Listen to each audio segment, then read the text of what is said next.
If you look at Switzerland, 61% to 31%. Indonesia, Malaysia, Cambodia. Oh, look at Cambodia, 97%. Banyak terima kasih. Segala dedikasinya, loyalitasnya, kerja keras, kecintaannya kepada perusahaan sampai hari ini. Rasa begitu berbeda dari tahun sebelumnya, cenderung tak semarak ketimbang tahun lalu. Hal ini tercermin dari jumlah pemudik yang turun hingga perputaran uang yang turun. Tahun ini 2025 jumlah pemudik lebaran turun 24% ketimbang tahun Pemudik sebelumnya. tahun ini turun signifikan. Anjloknya jumlah pemudik Presiden Amerika Serikat Donald Trump secara resmi mengumumkan tarif timbal balik atau reciprocal tariffs atas barang impor yang masuk ke negeri adidaya itu.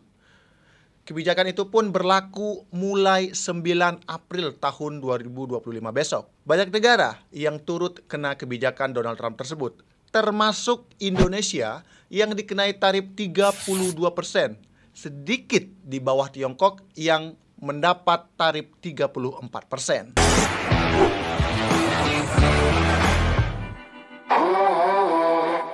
Kebijakan negeri Paman Sam itu tentu mengejutkan, sekaligus mengkhawatirkan, mengingat produk ekspor Indonesia ke negara itu didominasi oleh sektor padat karya seperti elektronik, tekstil, dan produk tekstil alas kaki, palm oil, karet, furnitur, serta udang dan produk-produk perikanan laut. Kebijakan tersebut diambil Trump tentu bukan tanpa alasan. Trump berdalih negara-negara tersebut juga mengenakan tarif tinggi pada produk Amerika Serikat yang masuk ke suatu negara, termasuk Indonesia, di mana AS menyebut Indonesia menerapkan tarif hingga 64% atas produk Amerika Serikat. Meskipun klaim tersebut masih bisa diperdebatkan. Ya, tapi apapun itu, kebijakan ini tentu memberikan tekanan yang kian berat bagi Indonesia.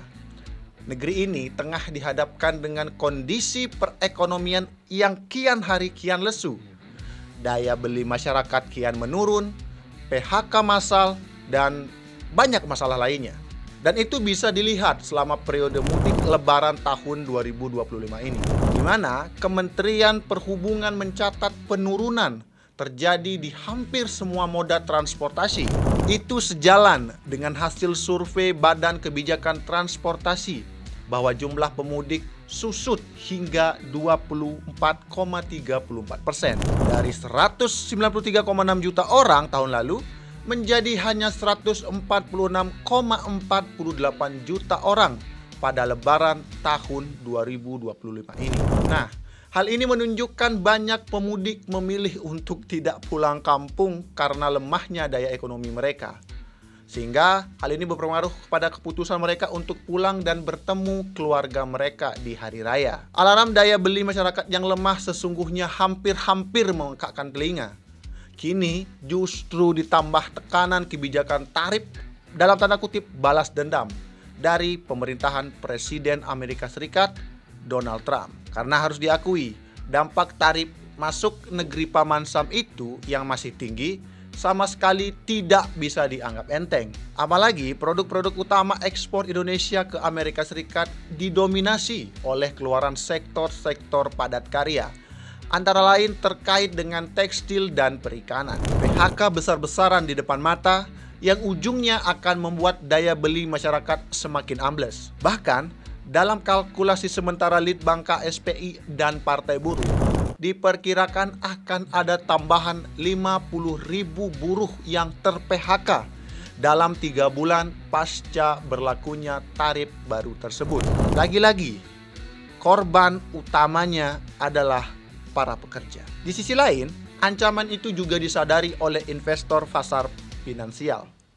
Dalam suasana libur Lebaran, rupiah ambruk di pasar luar negeri akibat pukulan tarif Donald Trump tersebut. Nilai tukar rupiah bahkan menembus Rp17.000 per dolar AS. Ya, meskipun itu hanya berlangsung sekitar beberapa menit. Oleh karena itu, ketepatan langkah pemerintah dalam merespon keadaan sangat diperlukan untuk menumbuhkan optimisme guna meredam kemerosotan rupiah dan juga bursa saham. Indonesia sudah memutuskan menempuh jalan negosiasi dengan pemerintahan Amerika Serikat dan itu didukung penuh oleh kalangan pengusaha. Tinggal substansi negosiasi yang memerlukan perhitungan yang cermat agar tercapai kesepakatan yang saling menguntungkan. Satu lagi hal yang harus dikerjakan untuk mempertajam negosiasi. Pemerintah Indonesia mesti segera mengisi kursi Duta Besar Republik Indonesia untuk Amerika Serikat yang kosong sejak ditinggal oleh Rosan Roslani. Ini yang turut mendapat sorotan.